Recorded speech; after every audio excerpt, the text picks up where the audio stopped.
आखिर बिहार के गया में क्यों ब्राह्मण कभी संतुष्ट नहीं होता? फल्गु नदी सिर्फ नाम की नदी है? क्यों कौआ हमेशा लड़ झगड़ कर ही खा पाता है? क्यों कभी गया कि मिट्टी में नहीं उगी तुलसी? कौआ, गाय और नदी को मां सीता ने क्यों श्राप दिया था? इसके बारे में कुछ लोग ही जानते हैं। आइए हम विस्तार से इस बारे में बताते हैं। इसकी कथा बेहद ही रोचक है। वाल्मीकि रामायण के मुताबिक वनवास के दौरान भगवान राम, लक्ष्मण और माता सीता पितृपक्ष में श्राद्ध करने के लिए बिहार के गया धाम पहुंचे। वहां ब्राह्मण ने भगवान श्री राम और लक्ष्मण को श्राद्ध कर्म की आवश्यक सामग्री जुटाने के लिए कहा। इस पर भगवान राम व लक्ष्मण नगर की ओर श्राद्ध कर्म का सामान लाने के लिए निकल पड़े। बहुत समय निकल जाने के बाद ब्राह्मण देव ने माता सीता से आग्रह किया कि पिंडदान का समय निकलता जा रहा है।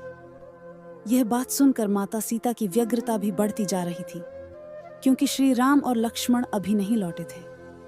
इसी दौरान दशरथ जी की आत्मा ने उन्हें आभास कराया कि पिंडदान का वक्त बीता जा रहा है। यह जानकर माता सीता बहुत असमंजस में पड़ गईं। तब माता सीता ने समय के महत्व को समझते हुए यह निर्णय लिया कि वह स्वयं अपने ससुर राजा दशरथ का पिंडदान करेंगी। उन्होंने फल्गु नदी के साथ साथ वट वृक्ष, कौआ, तुलसी, ब्राह्मण व गाय को साक्षी मानकर स्वर्गीय राजा दशरथ का पिंडदान विधि विधान के साथ किया।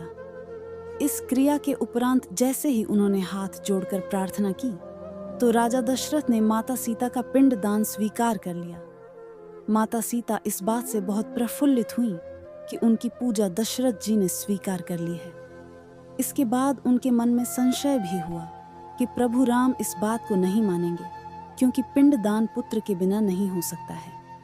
थोड़ी देर बाद भगवान राम और लक्ष्मण सामग्री लेकर आए और पिंडदान के विषय में पूछा। तब माता सीता ने कहा कि समय निकल जाने के कारण उन्होंने स्वयं पिंडदान कर दिया। प्रभु राम को इस बात का विश्वास नहीं हो रहा था कि बिना पुत्र और बिना सामग्री के पिंडदान कैसे संपन्न और स्वीकार हो सकता है। इसके बाद माता सीता ने कहा कि वहां उपस्थित फल्गु नदी, तुलसी, कौआ, गाय, वटवृक्ष और ब्राह्मण श्राद्ध कर्म की गवाही दे सकते हैं। भगवान राम ने जब इन सब से पिंडदान किए जाने की बात सच है या नहीं पूछा, तब फल्गु नदी, गाय, कौआ, तुलसी और ब्राह्मण पांचों ने प्रभु राम का क्रोध देखकर झूठ बोल दिया कि माता सीता ने कोई पिंडदान नहीं किया है। वटवृक्ष ने सत्य कहा कि माता सीता ने सबको साक्षी मानकर विधि पूर्वक राजा दशरथ का पिंडदान किया है।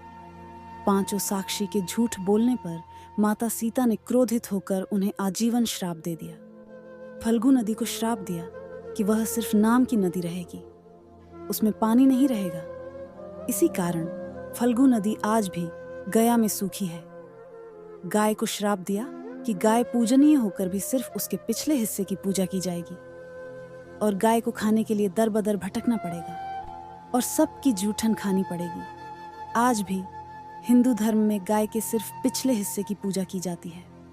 माता सीता ने ब्राह्मण को कभी भी संतुष्ट न होने और कितना भी मिले उसकी दरिद्रता हमेशा बनी रहेगी का श्राप दिया। इसी कारण ब्राह्मण कभी दान दक्षिणा के बाद भी संतुष्ट नहीं होते हैं। माता सीता ने तुलसी को श्राप दिया कि वह कभी भी गया कि मिट्टी में नहीं उगेगी। यह आज तक सत्य है कि गया की मिट्टी में तुलसी नहीं फलती। और कौआ को हमेशा लड़ झगड़ कर खाने का श्राप दिया था। कौआ आज भी खाना अकेले नहीं खाता है। माता सीता ने जहां इन पांचों को श्राप दिया, वहीं सच बोलने पर वट वृक्ष को आशीर्वाद दिया कि उसे लंबी आयु प्राप्त होगी, वह दूसरों को छाया प्रदान करेगा।